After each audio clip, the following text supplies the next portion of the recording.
In today's 10-minute openings video, I'm going to be showing you the basics and the fundamentals of the Grunfeld Defense, which is a very popular and very well-known opening with the black pieces against the move d4. Now, this is a knight to f6 based opening defense with the black pieces, and you're going to be playing after d4 knight to f6, and it is played after the move c4. Now, if your opponent does not go c4, that's alright. There are plenty of openings. I mean, maybe the King's Indian Defense. I already made a video on the King's Indian Defense. It's very well-known defense. Very nice defense to play against pretty much anything that white plays. But here we're going to play against the move c4. And here I recommend playing the move g6 if you want to play a normal Grunfeld. And then after knight to c3, which is the first variation we're going to be going over, you're going to be going this move d5. Now the point of d5 is to make white make a decision right off the bat. So here we're going to start off with c takes d5, knight takes d5, and this move e4, which is the main line after this. And here I recommend that you take. And the reason for taking is now you're going to put your bishop on g7, and you're going to go with this move c5, okay?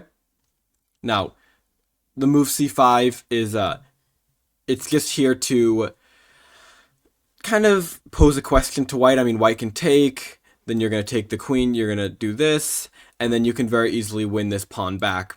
And that's the point of c5 here. Now after bishop to e3, queen to a5 should be your next move, and obviously you're going for this.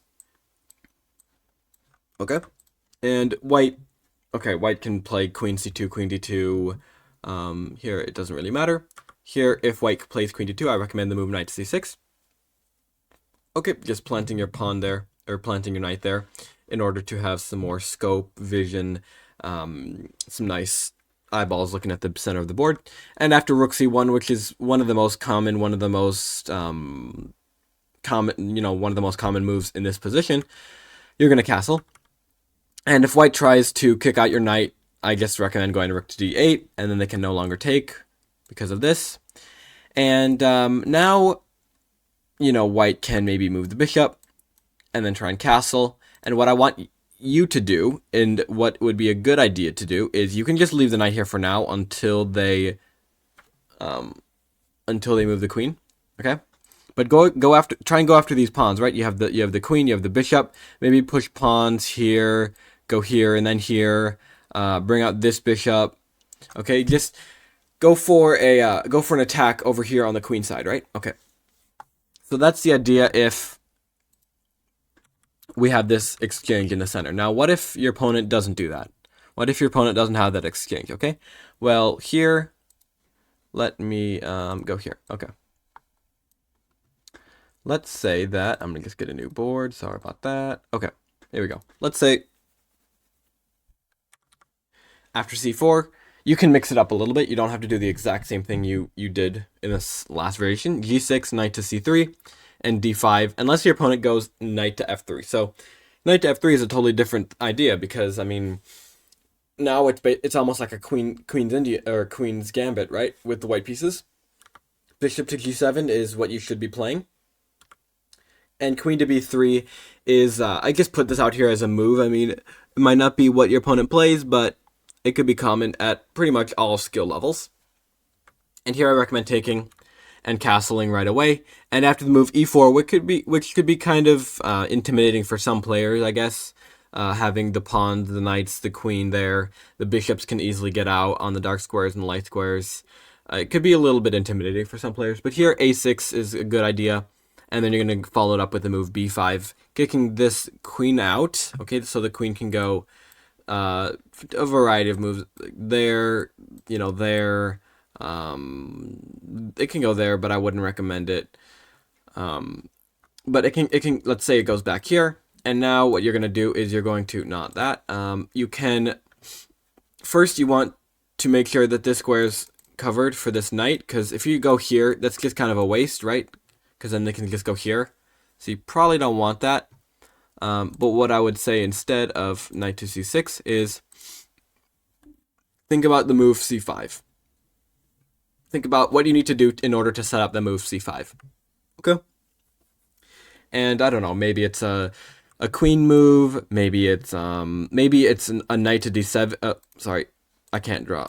knight to d7 and then c5. Just think about that. Okay, now we're going to be talking about the third, or I think the second sideline against d4 with the Grunfeld. Now, that is going to be looking like this. So I hope this is right. But anyway, so against d4, you're going to be playing knight to f6 again, c4, g6, and here they go with the move g3. Okay, if they play this, you're going to go d5.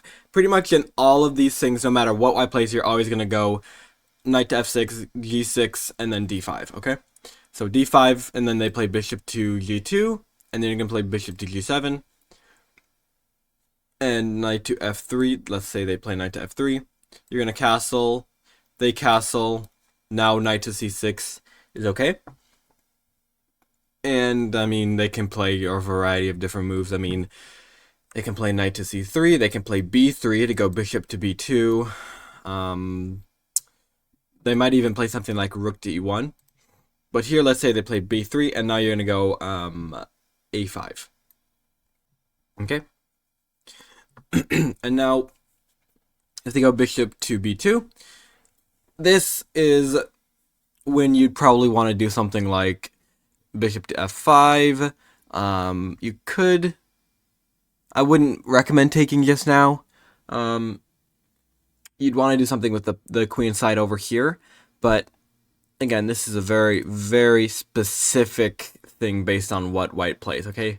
But basically, just to recap one more time before we end this,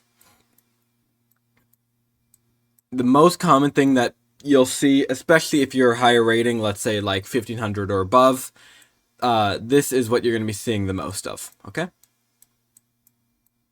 And the main line is e4, okay? And here I want you all to take, okay? This is the best thing to do, is to take. And then you're going to go bishop g7, and then after, sorry, I'm already forgetting here. After bishop to g7, they play knight to f3, and then you go c5, okay? And now what you're going to do is, after c5, and they go bishop to e3, bishop to e3, you follow up with queen to a5. With this move, if they take, you take with, you don't take there, you take there, right? They take here, don't worry about that, you can't take back, so take here, and then bring the knight, castle, and I mean, you're doing pretty good here.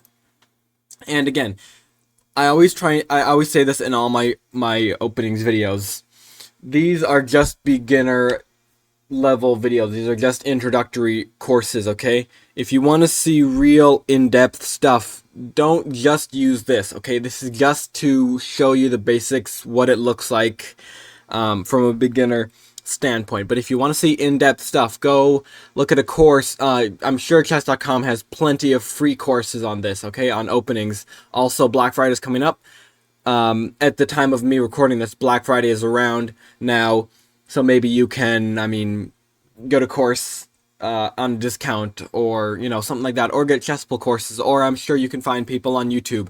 Again, just a introductory beginner look at it. But I hope you all enjoyed today's 10-minute beginner course, 10-minute openings guide on the Grunfeld Defense. Again, very popular, very well-known opening with the black pieces.